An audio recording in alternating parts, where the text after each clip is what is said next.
ज्ञानवापी में आज एएसआई के सर्वे का तीसरा दिन है। सुबह 8 बजे से एएसआई टीम करेगी सर्वे। आपको बता दें कि 40 रुकनी टीम कर रही है एएसआई का सर्वे।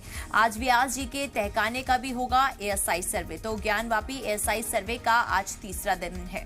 तो वहीं एएसआई सर्वे से मुस्लिम फरीक मुतमईन है। दूसरे दिन के सर्वे के बाद हिंदू फरीक का दावा, अहाते में मिले हिंदू अलमाती निशान और देवताओं की मूर्तियां।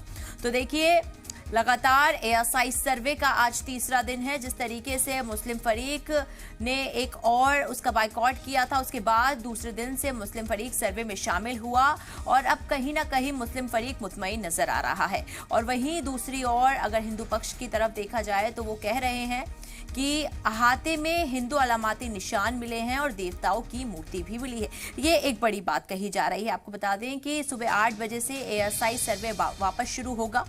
एएसआई की टीम वापस से सर्वे को शुरू करेगी। जैसे कि हमने बताया था आपको कि जो एएसआई की टीम है जो सर्वे कर रही है, उसने कोर्ट से 4 हफ्ते का वक्त मांगा है और आज तीसरा दिन है। तो एएसआई सर्वे में लगातार जिस तरीके से पेच उलझ रहा था, उसके बाद आज एक तीसरा दिन है और कहीं ना कहीं ये कहा जा रहा है कि अब जो गुत्थी उलझी हुई थी वो कहीं ना कहीं सुलझ सकती है। एएसआई सर्वे का आज तीसरा दिन।